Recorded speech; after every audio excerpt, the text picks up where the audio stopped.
Bonjour et bienvenue dans ce nouveau tuto tableau pratique, comprendre la nature des données. Lors de la construction de vos feuilles tableau, vous aviez sûrement remarqué que dans la fenêtre de données située à gauche de votre écran, certains champs étaient de couleur bleue et d'autres de couleur verte, que certains champs possédaient un petit symbole devant leur nom, et donc l'objectif de ce tutoriel, c'est de comprendre un peu toute cette signification. Il faut savoir que lorsque vous connectez Tableau à une source de données, Tableau ne se contente pas d'importer les données, mais il va également les analyser et leur attribuer des nomenclatures et caractéristiques statistiques afin de savoir comment traiter chaque donnée. Pour ce faire, il attribue à chaque champ de notre source un type et un rôle par défaut. Je dis par défaut car il est possible de modifier les rôles pour traiter la donnée différemment. Tout d'abord, les types de données. Donc chacun de vos champs possède un symbole devant son nom et en fait correspond à une classification qui est attribuée par Tableau. Donc les principales classifications, ce sont des petits symboles, ABC pour une chaîne de caractères, un calendrier pour un champ date, et ainsi de suite, comme affiché à l'écran. Ces symboles ont un intérêt parce que lorsque vous travaillez sur une base dont vous ne connaissez pas forcément le contenu, cela vous permet déjà de repérer en macro la nature de chacun des champs et de savoir en grosse maille ce que vous pouvez faire avec. Ensuite, nous avons les rôles. Jusqu'à maintenant, je n'utilisais pas les notions de dimension et mesure, mais simplement champ.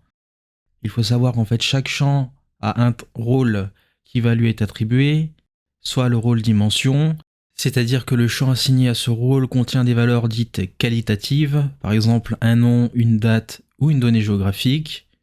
On peut utiliser des dimensions pour catégoriser, segmenter et révéler le détail de certaines données.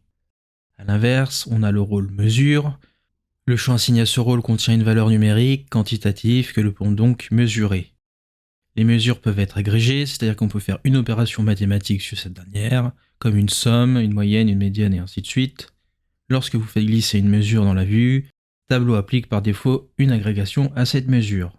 Pour synthétiser, je dirais que donc rôle dimension d'une donnée qualitative et une rôle mesure quantitative sur laquelle on peut faire une opération. Enfin, les champs bleus et les champs verts. Certains champs sont bleus, tandis que d'autres sont verts.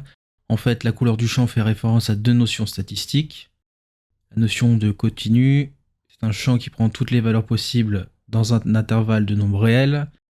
Et la notion de discret, donc qui est en bleu, c'est un champ qui peut prendre uniquement certaines valeurs d'un intervalle de nombre réel. Bien que ces notions semblent abstraites à première vue, surtout si on ne maîtrise pas forcément la statistique, la différence réside dans leurs caractéristiques qui divergent selon leur utilisation. Pour simplifier la chose, je vous ai fait un petit tableau qui permet de mieux comprendre la différence entre ces deux notions. Ainsi, lorsque vous manipulerez Tableau, vous comprendrez plus facilement pourquoi vous pouvez avoir des dimensions discrètes, des dimensions continues, des mesures discrètes ou des mesures continues. Selon la classification de chacun de vos champs, dans ces dimensions et mesures, les manipulations et traitements seront effectués différemment par Tableau. Bien entendu, la nature des champs n'est pas figée et peut être modifiée par vos soins, c'est-à-dire qu'une dimension discrète peut devenir une dimension continue et vice-versa, en faisant un simple clic droit sur le ou les champs que vous souhaitez modifier. Le tuto est désormais terminé, retrouvez-nous sur tableau-pratique.com pour encore plus de contenu dédié à Tableau.